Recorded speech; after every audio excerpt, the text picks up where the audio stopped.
On vient maintenant à l'exercice numéro 2. L'idée, c'est de résoudre un triangle. Alors attention pour la consigne, résoudre un triangle, c'est trouver ses côtés, trouver ses amplitudes, les angles, et trouver l'aire. Donc en principe, vous avez trois choses à calculer. Généralement, pour trouver les côtés, on va jouer avec soit Al-Kashi, soit la loi des sinus.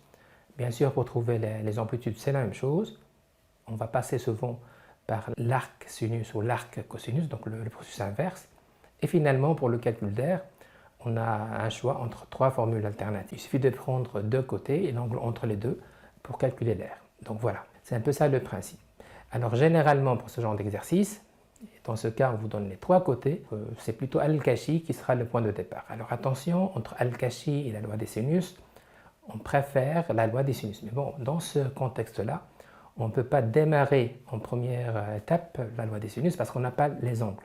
Donc forcément, on est obligé de passer par Al-Kashi. On va revenir à la loi des sinus après. Alors, un petit schéma pour expliquer l'exercice. Un triangle, et c'est mieux de schématiser.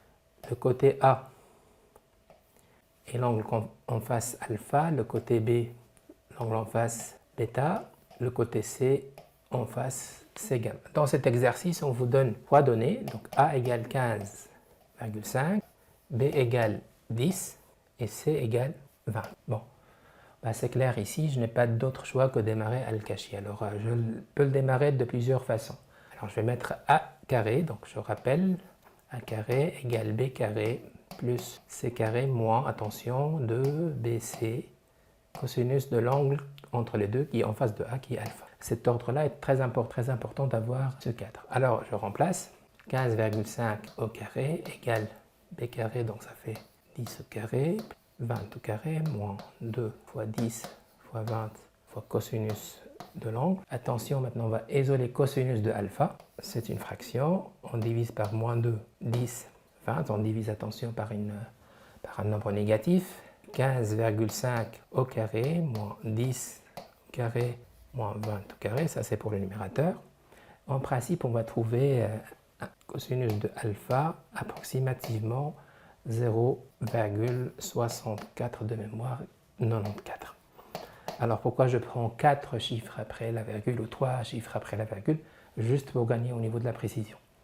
Prenez comme habitude d'arrondir, pas à l'unité, attention, parce que les nombres trigonométriques sinus et cosinus, ils sont sensibles quand même, ils sont entre moins 1 et 1, donc ils sont sensibles à tout ce qui est arrondi. Donc pour gagner au niveau de la précision, n'hésitez pas à prendre le maximum de chiffres possible après la virgule. Alors ici c'est la calculatrice, donc on passe à la machine, donc Fa, c'est l'arc, donc la touche arc, cosinus de cette valeur décimale, ce qui donne approximativement dans cet exercice 49,5 degrés. Voilà, votre alpha ici, c'est 49,5 degrés. Alors, pour calculer bêta, je ne vais pas m'amuser à refaire Al-Kashi, mais bon, maintenant j'ai un angle, j'ai des côtés, je peux quand même mettre des choses plus simples, la loi des sinus. Alors, alpha, on vient de trouver, c'est 49,5 degrés. Donc, pour calculer bêta, c'est la loi des sinus. Ça se ramène à la quatrième proportionnelle tout simplement. Donc, sinus de bêta, l'angle inconnu, sur le côté qui est en face, donc c'est B, c'est 10, égale sinus d'un angle connu,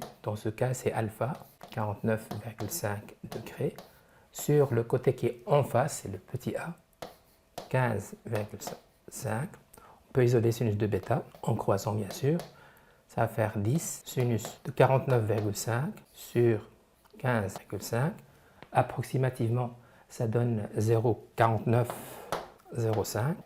Encore une fois, j'ai fait le même choix d'arrondi, c'est-à-dire 4 chiffres après la virgule.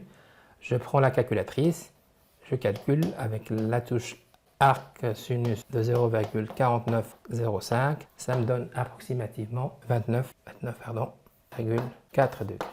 Alors, voilà pour le bêta. Il me reste le troisième angle qui est gamma. Alors, je ne vais pas utiliser Al-Kashi, je ne vais pas utiliser la loi des sinus, je vais tout simplement utiliser la propriété de base concernant la somme des amplitudes dans un triangle qui est tout simplement 180. Donc, gamma égale 180, bien sûr, degrés, moins 49,5 degrés, moins 29,4 degrés, ça fait 101,1 degrés. Vous avez bien vu que pour gamma, on n'a pas besoin vraiment de mettre en place des choses difficiles. Voilà pour les angles. Est-ce qu'on a terminé avec la résolution de triangle? Non, il nous manque quand même l'élément surface. Pour l'air, on a une formule simple, l'air, je rappelle, 1/2, côté fois sinus de l'angle entre les deux. Alors ici, je vais prendre le côté, par exemple, A, qui est 15, ou plutôt B, c'est plus simple, côté B qui donne 10, le côté C qui donne 20, et sinus de l'angle entre les deux qui est alpha, déjà trouvé, c'est 49. Voilà, ça donne, avec la calculatrice, approximativement 76, bien sûr, limité au carré. Voilà pour la résolution de ce triangle.